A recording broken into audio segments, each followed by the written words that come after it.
Continúa en pleno desarrollo la escalada de violencia que protagonizan israelíes y palestinos como parte de un antiguo conflicto que ya abarca muchas generaciones de ambas nacionalidades y que nuevamente hace de Medio Oriente una de las regiones más calientes del planeta. Mientras tanto, la comunidad internacional pide el cese inmediato de los enfrentamientos.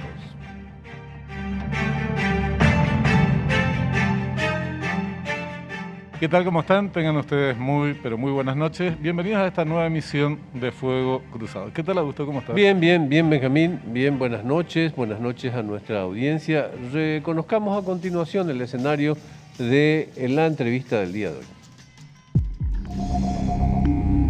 No es la primera vez que el prolongado conflicto palestino-israelí concentra la atención mundial. Sin embargo, en esta ocasión, los sorpresivos, violentos y constantes ataques que iniciaron desde la Franja de Gaza están teniendo una respuesta militar intensa y contundente por parte de Israel. ¿Estamos ante uno de los tantos enfrentamientos entre Israel y el grupo terrorista islámico Hamás? ¿O se trata más bien del inicio de hechos que podrían acabar con tanta confrontación en Medio Oriente? Bueno, varias y muchas son las hipótesis al respecto del futuro. Naturalmente, la mejor hipótesis que podemos alentar es la hipótesis de paz. Benjamín. Sin ninguna duda, eso es lo que se está reclamando a escala internacional. Vamos a la ficha de nuestro invitado de la fecha. David Schwartzman, paraguayo viviendo en Israel desde los 17 años, consultor en sistemas agrícolas. Trabajó como asesor para el gobierno de Honduras en manejo de agua y riego por medio de la Cancillería de Israel. Los últimos 15 años se ocupó del levantamiento de proyectos en África y Centroamérica, residiendo en Franja de Gaza. Buenas noches, muchas gracias por atender una situación complicada la que estás viviendo, así es que doblemente agradecidos por esto. Placer para mí. Bueno, David, queríamos en primer lugar aprovechar también que hay una franja de tiempo de diferencia importante que nos ubica en otro momento del día aquí y ahí, para preguntarte, bueno, ¿cómo fue este día? ¿Qué es lo último que se vivió en el marco de este conflicto, por favor? Mire, los juegos entre las dos partes continúan, con algunos recesos muy cortos, tanto por parte del ejército de Israel como por parte del Hamás en la Franja de Gaza. Lastimosamente, a la tarde hubieron dos casos muy tristes de que, en primer lugar, una patrulla de ejército que estaba en la zona norte de la franja recibió un cohete antitanque y de eso falleció uno de los soldados y el otro está gravemente herido. Y en la tarde, más o menos a las 6 de acá, serían las 11 de la mañana de ustedes, unos cohetes pegaron en dos lugares diferentes, uno en Ashkelon y otro en Sderot, directamente a una casa, en un departamento. Un niño de 6 años, si no me equivoco, ya falleció, y la madre está gravemente herida. Y en Ashkelon, cuando sonó la alarma, unos abuelos alcanzaron a sacar a un niño de 5 años que estaba en el dormitorio de los abuelos, y a los 2 segundos cayó un misil justamente arriba de la cama donde él estaba. Eso fue un milagro. Pero siguen, el gabinete de Israel decidió de que en este momento no se va a aceptar un cese de fuego, por la razón de que se quiere, en este enfrentamiento, después de 20 años que estamos en la misma situación, llegar a una situación de que el Hamás no tenga o piense dos veces antes de iniciar algún lanzamiento de misil o alguna actividad terrorista que pueda afectar a la población de Israel. Así que en este momento estamos en un pequeño receso. De vez en cuando tal vez usted se escuche, porque como tengo a mi derecha hay un tanque que está al lado de donde yo vivo, y a mi izquierda hay una batería de artillería, y ellos de vez en cuando tiran de acuerdo a las necesidades.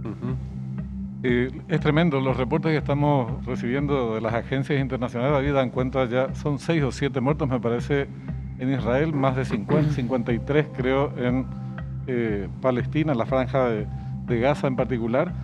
Es una situación muy, muy dramática. Yo quisiera arrancar por casi una de las últimas preguntas que tendrían que hacerse en orden más o menos cronológico, pero es lo que a todos nos preocupa con respecto a esto último que señalabas. La tendencia es a que el conflicto se agrave, esta espiral de violencia continúe su curso en desarrollo, o ¿cuál sería en todo caso los mecanismos que se están reclamando desde Naciones Unidas para que se desescale esta espiral de violencia? ¿Cuáles de estas dos tendencias son las que se van a desarrollar, por lo menos en el corto plazo? Mire, nadie quiere violencia. La violencia es algo que alguien no la busca, sino que la encuentra o lo obligan a entrar dentro de la violencia. Israel no tenía más remedio que responder a los misiles que Hamás tiró en la zona de Jerusalén el día lunes.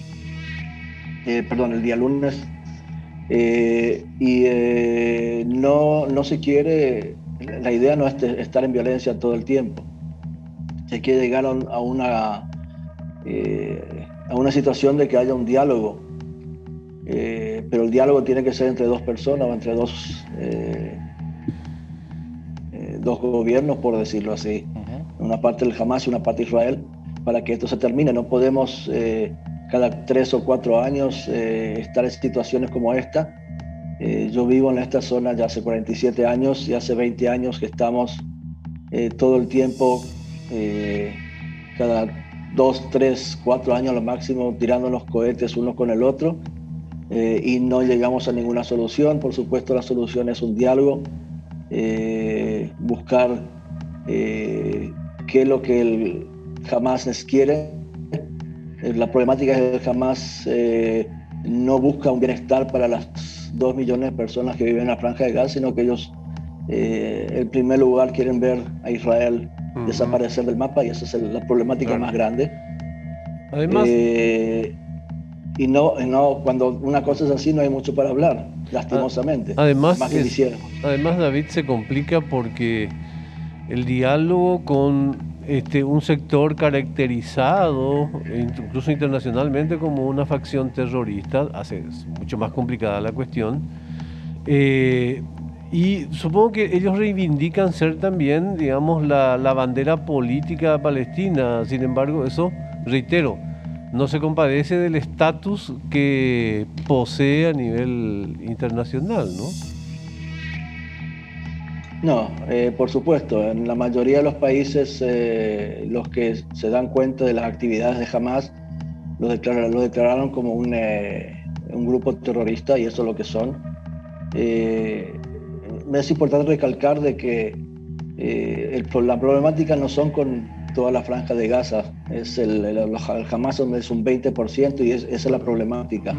El otro 80% lo único que quiere es levantarse a la mañana, trabajar y tener sustento para la familia, y que los hijos vayan a la escuela y se eduquen. Claro. Pero el problema es que ese 20% es el que está haciendo todo el problema. Otra problemática que se presentó, los palestinos tienen 2 movimientos, por decirlo así. Uno es el Hamás y uno es el Fatah. Y teóricamente el fin de este mes de mayo tendrían que tener elecciones para el Parlamento, y el que ahora es el presidente del Fatah, o el presidente del pueblo palestino, por decirlo así, que es Abu Abbas, decidió de que se va a postergar esas elecciones, y eso también lo chocó mucho al Hamás, porque las encuestas que ellos tenían era que el Hamás estaba mucho más fuerte que el Fatah y podía haber tenido mayoría en el Parlamento, y eso es lo que tampoco no querían la gente de Abu Abbas. Eso más la problemática que se presentó por el mes del Ramadán en las plegarias que se hacen en Jerusalén, en la mezquita de Omar, en la mezquita de la Roca, también ayudó un poco para que ellos aprovechen esa situación y empiecen a tirar los misiles disfrazados como algo que ellos quieren ayudar al pueblo palestino o a los árabes que se encuentran en Israel. Ahora, efectivamente, es muy bueno hacer esta diferenciación entre una organización definida como terrorista a nivel internacional, que es Hamas, su brazo armado en particular, Al-Qassam, y el pueblo palestino, que es una entidad mucho más amplia. Justamente, al respecto quería consultarte, David, ¿cuál es la dificultad? Evidentemente son muchas, para avanzar hacia uno de los problemas, obstáculos principales, que es la creación o la constitución del Estado palestino, de los dos estados, la división establecida en 1967, y en este contexto, ¿cómo entra el problema de los asentamientos, que me parece que fue uno de los desencadenantes también del conflicto entre palestinos, musulmanes e israelíes por otro lado en los últimos días? ¿Cuáles son los obstáculos para avanzar en esa dirección?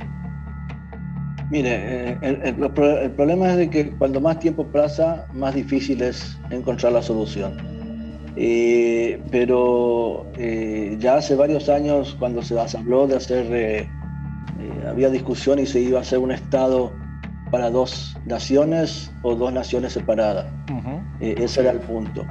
Y lo que se estaba pidiendo por parte del gobierno de Israel, en ese tiempo estaba solamente el Fatah, ya estaba Abu Abbas, era que ellos reconozcan que Israel es un país libre y es un país para el pueblo judío. Esa era la condición más importante. Desde el momento que ellos decidieron que no piensan aceptar eso, ahí se terminaron las charlas, las negociaciones, y prácticamente ese es el primer obstáculo, que ellos reconozcan que nosotros tenemos el derecho de estar acá en Israel como un pueblo judío. También puede ser lo de ellos. Nosotros convivimos muy bien con ellos, y hasta hace 30, 40 años convivíamos muy bien con la gente de la Franja de Gaza. Yo me acuerdo que hace 40 años, 35 años, los fines de semana era viajar a las playas de Gaza y después ir a comer a un buen restaurante de pescado fresco, ir al mercado, y los sábados era prácticamente la mitad del país de Israel estaba ahí haciendo compras, hasta que empezaron los conflictos y se cerró y prácticamente nadie se fue. Allá por el 2005 creo que fue el asentamiento de Hamas así más permanente. La pregunta que te quería hacer, como conocedor, tenés décadas viviendo en Israel y ya sabes distinguir las refriegas de un conflicto que pinta como más serio y permanente. Algo te consultó Benjamín un poco antes, pero quiero reiterarte. ¿Cuál es tu perspectiva de lo que va a pasar de cara al futuro? Mire, lastimosamente en este momento yo no le veo una solución. Yo pienso de que hay que separar lo que es la Franja de Gaza y lo que es la parte del, ¿cómo lo llaman acá? Samaria y Judea, pienso que dice en español. Samaria y Judea prácticamente nunca tuvimos problemas, fuera de algunos atentados, pero la mayoría del tiempo vivíamos bien con ellos. Y la única diferencia que había la que resaltaba, era de que, en primer lugar, los que estaban en ese momento en la Judea y Samaria eran más pertenecientes al Fatah y tenían un desarrollo económico mucho mejor que lo que tenían de la Franja de Gaza. Lo que la Franja de Gaza necesita hoy en día, o tratar, es de que ellos tengan un desarrollo económico, lugares donde puedan trabajar, lugares donde puedan desarrollarse. En este momento ellos viven prácticamente del dinero que se trae del extranjero. Israel introduce aproximadamente entre 1.500 y 2.000 camiones de productos por día. Así es. Durante 6 días a la semana. O sea que va a ser difícil si ellos no tienen mucho lo que perder porque no tienen economía. Claro. Tenemos que hacer economía. Tenemos que hacer una pausita, David, si nos permitís. Ok.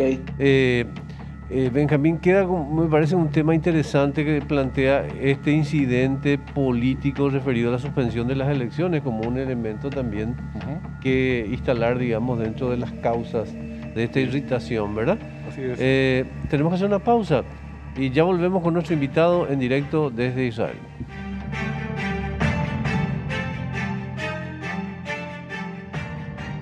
Seguimos en Fuego Cruzado en esta noche, Benjamín, ¿no? Efectivamente, un tema que a todos nos preocupa. Le estamos reclamando, David, algunas respuestas que son difíciles, obviamente, con respecto a la dinámica. Más que nada si tu ciudad está siendo bombardeada. Efectivamente. ¿Y cuál es la posible dinámica del conflicto? Pero hay dos cuestiones sobre las que yo quería conocer su opinión, al menos. Una es, a nivel interno, ¿qué posibilidades hay de que en las ciudades mixtas se siga agravando el conflicto entre musulmanes y israelíes, entre palestinos e israelíes? Porque hay ciudades mixtas. En Lod, por ejemplo, el alcalde estaba diciendo que ya se vio una situación de casi guerra civil. Y en otro plano, ¿qué posibilidades hay o qué riesgos existirían de que se regionalice el conflicto? Que puedan intervenir otros países. Turquía mira con mucha atención, Irán mira con mucha atención. Pues yo supongo que esto ha de estar también en los cálculos israelíes de qué podría pasar en ambos escenarios. Mire, en primer lugar, Irán nos pide a nosotros desde hace mucho, porque hace mucho dicen que no tenemos que estar acá. Si fueran por ellos ya tendríamos que estar en el mar nadando en cualquier otro lado. Así que Irán, si quiere hacer algo, no necesita una excusa especial. Pero la preocupación de Irán es menos lo que nos quieren hacer. La preocupación con Irán es más en la parte de desarrollo de las bombas atómicas que ellos están trabajando en este momento. Y la parte, digamos, del norte del Líbano, con el Hezbollah, ellos siempre estamos en tensión, pero la única diferencia, y eso toca un punto como expliqué anteriormente sobre la Franja de Gaza, de que Hezbollah está en un país desarrollado, con salida al extranjero, aeropuertos, puertos, economía, desarrollo, pequeñas industrias, y cualquier pequeño percance, al fin y al cabo, tiene mucho más que perder. La situación dentro del país, hoy en día se podría decir que salió un poco de control, voy a ser sincero, pero no es tanto un conflicto de árabes e israelíes, árabes y judíos. Y hago esta pequeña aclaración solamente para diferenciar, porque yo pienso que los árabes que nacieron en Israel también son israelíes. Cierto. Y los judíos que nacieron en Israel también son israelíes. Claro. Pero son de diferentes religiones, solamente por eso hago la aclaración. David, ¿y cómo se conjuga con esta situación de cierto estancamiento, de cierta tensión que ha existido también en la política de Israel, en la configuración de gobierno, en este momento de los liderazgos? ¿Influye o no influye, o la máquina militar israelí funciona siempre en forma independiente? Primero, que la máquina militar funciona independiente en el desarrollo y en estar siempre alerta y preparada para cualquier circunstancia. Ellos no pueden actuar independientemente solamente por orden del gobierno. Claro. Pero por supuesto de que nadie se mete en la forma que ellos van a actuar. Ellos tienen una meta, el gobierno le da una meta, ellos tienen que llegar a esa meta de la mejor forma posible, sin, ¿cómo se podría decir? Con menos bajas civiles en lo posible de los dos lados. Y yo pienso de que, inclusive que soy una persona que no estoy a favor de la violencia, el ejército de Israel es un ejército bien humano, ¿okay? para que tengan una idea, cuando se bombardearon los edificios grandes ahora en esta contienda que tenemos ahora, unas horas antes Israel avisa y despide a las personas que salgan. No es que bombardea por bombardear. A diferencia de del Hamas, que tiran las bombas, no importa si hay gente o no haya gente. Al fin y al cabo está todo ligado uno con otro. Claro. Pero lo que quiero recalcar nada más un punto que ustedes dieron sobre lo que es el conflicto dentro del país. Uh-huh. El conflicto dentro del país está en este momento marcado por grupos extremistas de los dos lados, tanto de los judíos como de los árabes. No es una problemática de árabes con judíos en general. La economía de los árabes acá en el país está basada casi en un 80%, un 70-80% a los judíos, ya sean los mercados, ya sean los restaurantes, ya sean los hoteles, ya sean las fábricas, lo que sea. Ellos siempre convivimos bien, nunca tuvimos problemas. En este momento ahí tenemos problemas de jóvenes extremistas de los dos lados, que ellos son los que están haciendo los actos de vandalismo, lastimosamente. ¿Esto es lo que pasa en Lod en este momento, David? No es solamente en Lod, Lod es el más fuerte. Estuvo en Lod, en Matián, en Beersheba, en Aco. O sea, se expande en varios lugares y vuelvo a repetir, lastimosamente se está saliendo de control. Acá hace falta una actividad no solamente por parte de la policía, o de las fuerzas, sino también tanto de los dirigentes religiosos y los políticos de ambos lados. No quiero dejar de, casi por una formalidad de cortesía que es indispensable, agradecerte primero tu gentileza, pero saber algo más de vos, David, que nos cuentes hace cuánto estás, qué estás haciendo y cómo vive una persona una situación de bombardeo de su ciudad, digamos, en este momento. Ok, mira, yo, como dijeron antes, yo nací en Asunción. Me fui a los 17 años a terminar secundaria y vine a Israel. Para el que quiera saber, soy olimpista. Fui antes y sigo siendo olimpista hasta ahora. Todos cometen algún error en la vida. Sí. No, seguro ustedes de Cerro, si no me hubiese dicho nada. No, yo soy aborigen. Yo soy de guaraní. Ok, guaraní. Ok. Llegué acá a los 17 años, hice el ejército acá. Estudié agronomía y dirección de empresas. Fui miembro de un kibutz en Ashlosha desde que llegué, durante casi 27 años. Y hace 20 años decidimos dejar el kibutz, salir a independencia, por decirlo así.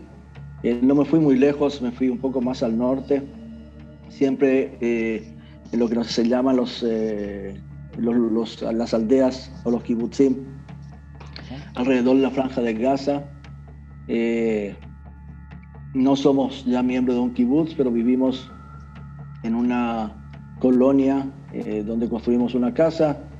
Mis hijos ya, cada uno tiene su familia, y yo estoy trabajando ya más de 40 años en lo que es agricultura, y los últimos 15 años ya me dediqué más a dirección y levantamiento de proyectos en el extranjero. O sea, trabajé casi 9 años en distintos lugares de África y estuve como asesor al gobierno de Honduras y Centroamérica por parte de la Cancillería también, en agua, y en este momento estoy en una empresa que estamos levantando proyectos en Centroamérica. Estoy casado, tengo 4 hijos, 10 nietos. Y la verdad te quiero decir de que yo no me preocupo por mí mismo en este momento, sino me preocupo más por mis nietos. Claro, eso es lógico. El trauma que ellos tienen por estos bombardeos es algo que le va a quedar por toda la vida. Y a mí me molesta más, me duele más, por decirlo así, verlos a ellos en el pánico que ellos entran cuando pasa algo, que algo que me pueda pasar a mí. Yo siempre me voy a arreglar. Claro. Y por lo que estás diciendo... Verlos a ellos me entristece, me enfurece más de que ellos tengan que pasar por algo así. Por lo que estás diciendo, David, además, esta preocupación todavía se va a extender desgraciadamente un tiempo más. Pareciera que la política es, infringirle una derrota más dura a Hamás a los fines después de restablecer un periodo de paz más largo. Me parece que eso es lo que se puede concluir de lo que estabas manifestando, pero desgraciadamente los horrores de la guerra son esos, son tremendos, y muchas sus víctimas, que en la mayoría de los casos, de las veces, no son precisamente los principales protagonistas, es población civil, gente común y corriente la que más sufre este tipo de eventos. Así es que hacemos votos a la distancia para que muy pronto se disipen esos temores, esos terrores que sufren tus nietos y los de ambas nacionalidades que están pasándola muy mal. Sí, de la misma forma. No hay que en ese sentido los chicos son chicos, no importa de qué lado están. Un abrazo, David. Muchísimas gracias por tu tiempo esta noche. Muy amable. Muchas gracias. Gracias a ustedes. Igualmente, mucha suerte. Y estuve a punto de decir, ojalá, por formalidad, que sigas bien, que es una expresión que no suelo utilizar. Pero es muy estricta en este caso, ¿verdad? Que no es muy estricta en este caso, ¿verdad? Porque qué difícil la guerra. Señoras, señores, concluye nuestro programa de hoy. Gracias. Igualmente, señor. ¿Ya llega a cuenta final? Gracias, digo, por visitarnos esta semana. Yo te voy a decir lo mismo la próxima. Nos vemos. Hasta mañana.